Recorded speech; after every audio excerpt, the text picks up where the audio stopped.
Assalamualaikum warahmatullahi wabarakatuh. A'udzu billahi minasy syaithanir rajim. Bismillahirrahmanirrahim. Alhamdulillahilladzi arsala rasulahu bil huda wa dinil haqq liyudhhirahu 'ala dini kullih wa kafa billahi syahida. Ashhadu an la ilaha illallah wahdahu la syarika lah wa ashhadu anna Muhammadan abduhu wa rasuluhu la nabiyya ba'dah. Allahumma salli wa sallim ala sayyidina Muhammadin ibni Abdillah wa ala alihi wa sahbihi wa mawalah lahum bi ihsanin ila yaumil qiyamah, amma ba'du. Saudara-saudaraku yang dirahmati dan dimuliakan oleh Allah Subhanahu wa ta'ala, pada kesempatan kali ini saya ingin melanjutkan mutiara hikmah Al-Hikam karya Syekh Ibnu Athaillah yang telah sampai pada pasal yang ke-11. Bismillahirrahmanirrahim. Idfin wujudaka fi ardil khumul fama nabata mimma lam yudfan la yatimmu nataijuh. Syekh Ibnu Athaillah berkata, kuburlah wujudmu, eksistensimu di dalam bumi kerendahan, ketiadaan, maka segala yang tumbuh namun tidak ditanam dengan baik tidak akan sempurna buahnya. Keterangannya bahwasannya secara bahasa arti al-khumul adalah kosong, lemah, bodoh, tidak aktif, tidak dikenal, yang dalam pasal ini bermakna kerendahan atau ketiadaan.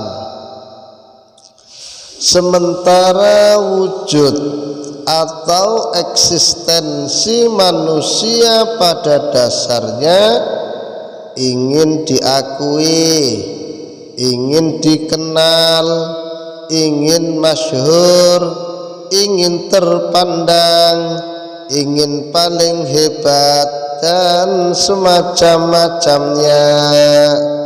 Dalam istilah psikologi, manusia diatur oleh ego yang ada di dalam dirinya.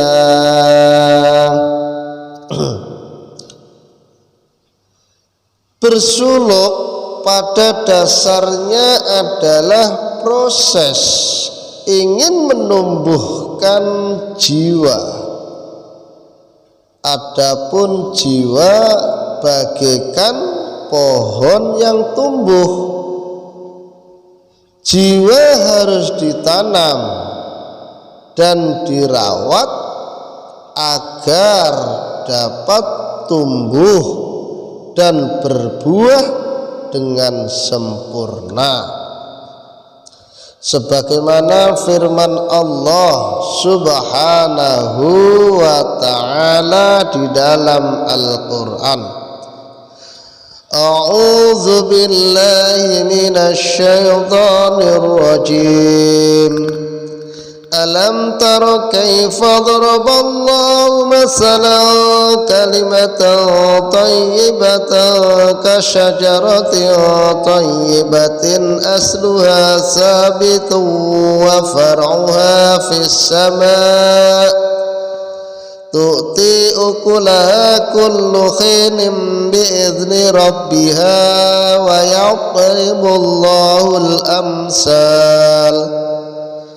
yadribullahu al-amsala lin-nasi la'allahum yatadhakkarun. Wallahu a'lam bimuradih. Tidakkah kamu perhatikan bagaimana Allah telah membuat perumpamaan kalimah thayyibah itu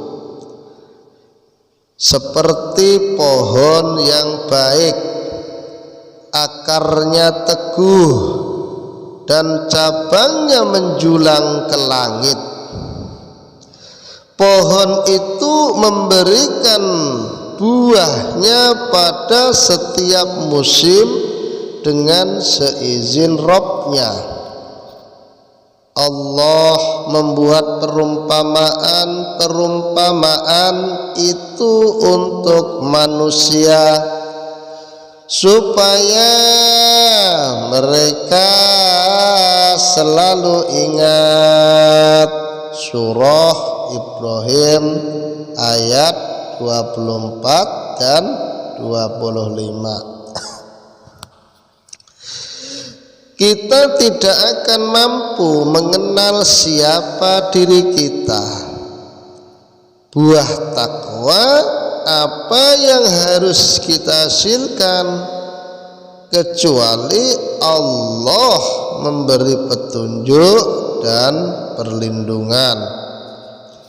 Selama ini ego diri kita yang mengatur siapa diri kita dan apa yang kita inginkan, sementara Allah lah yang lebih mengetahui diri kita yang sesungguhnya.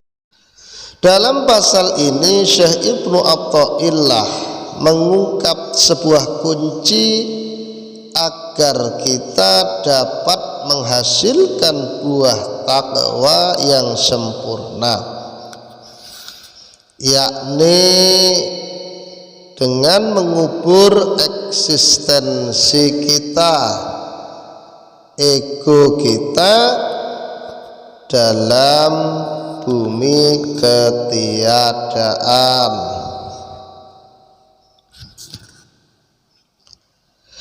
Tidak ada sesuatu yang lebih berbahaya bagi seorang yang beramal daripada menginginkan kedudukan dan terkenal pergaulannya di tengah-tengah masyarakat, dan ini termasuk keinginan hawa nafsu yang utama. Rasulullah Shallallahu Alaihi Wasallam bersabda, barang siapa yang merendahkan diri, maka Allah akan memuliakannya, dan barang siapa yang sombong, Allah akan menghinakannya. Ayub alaihissalam, Ayub as-Saktiani radhiyallahu anhu berkata, demi Allah, tidak ada seorang hamba yang sungguh-sungguh ikhlas pada Allah melainkan ia merasa senang gembira jika ia tidak mengetahui kedudukan dirinya. Mu'ad bin Jabal berkata, Rasulullah sallallahu alaihi wasallam bersabda, sesungguhnya sedikit riya itu sudah termasuk syirik, dan barang siapa yang memusuhi waliullah maka dia termasuk telah memusuhi Allah subhanahu wa ta'ala.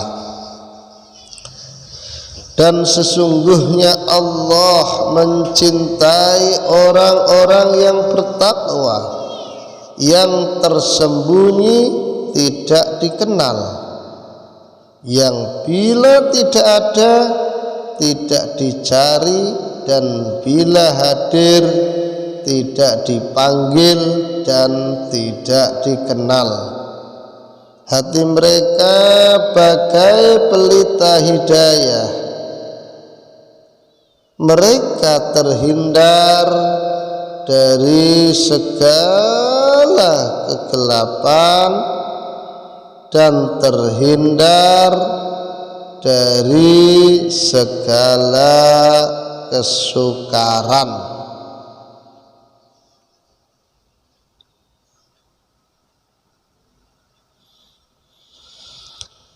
Abu Hurairah radhiyallahu an berkata, ketika kami di majlis Rasulullah sallallahu alaihi wasallam, tiba-tiba Rasulullah bersabda, besok pagi akan ada seorang ahlu surga yang sholat bersama kamu.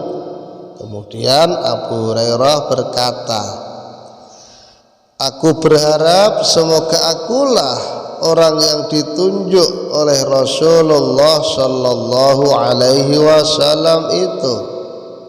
Maka pagi-pagi aku sholat di belakang Rasulullah sallallahu alaihi wasallam dan tetap tinggal di majlis setelah orang-orang pada pulang. Tiba-tiba ada seorang budak hitam berkain compang-camping datang berjabat tangan pada Rasulullah sambil berkata, wahai Nabi Allah, doakan semoga aku mati syahid. Maka Rasulullah sallallahu alaihi wasallam berdoa, sedang kami mencium bau kasturi dari badannya. Kemudian aku bertanya, apakah orang itu wahai Rasulullah? Jawab Nabi, iya benar, ia seorang budak dari Bani Fulan. Abu Hurairah radhiyallahu an berkata, mengapa engkau tidak membeli dan memerdekakannya wahai Nabi Allah? Jawab Nabi, bagaimana aku akan dapat berbuat demikian, sedangkan Allah akan menjadikannya seorang raja di surga. Wahai Abu Hurairah, sesungguhnya di surga itu ada raja dan orang-orang terkemuka, dan ini salah seorang raja dan terkemuka. Wahai Abu Hurairah, sesungguhnya Allah mengasihi, mencintai makhluknya yang suci hati, yang samar, yang bersih, yang terurai rambut, yang kempes perut, kecuali dari hasil yang halal, yang bila akan masuk kepada raja tidak diizinkan bila dihadiri jenazahnya. Para sahabat bertanya, tunjukkan kepada kami wahai Rasulullah salah seorang dari mereka. Nabi menjawab, Uwais Al-Qarni, seorang berkulit coklat, lebar kedua baunya, tingginya agak sedang, dan selalu menundukkan kepalanya sambil membaca Al-Quran. Tidak terkenal di bumi, tetapi terkenal di langit. Andaikan ia bersungguh-sungguh memohon sesuatu kepada Allah, pasti akan diberinya. Di bahu kirinya berbekas, wahai Umar dan Ali, jika kamu bertemu padanya, maka mintalah kepadanya supaya memohonkan ampun untukmu.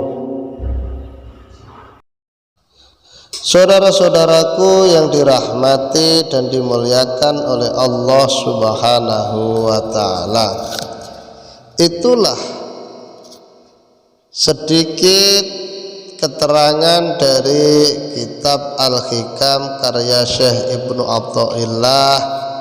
Mudah-mudahan bermanfaat. Kesimpulannya, mari kita rendahkan diri kita kepada Allah, selalu tawadhu, sopan santun kepada siapapun. Mudah-mudahan dengan seperti itu kita mendapatkan kasih sayang Allah Subhanahu wa ta'ala dan mendapatkan kebahagiaan kelak di akhiratnya Allah Subhanahu wa ta'ala. Wal afu minkum, summa assalamu alaikum warahmatullahi wabarakatuh.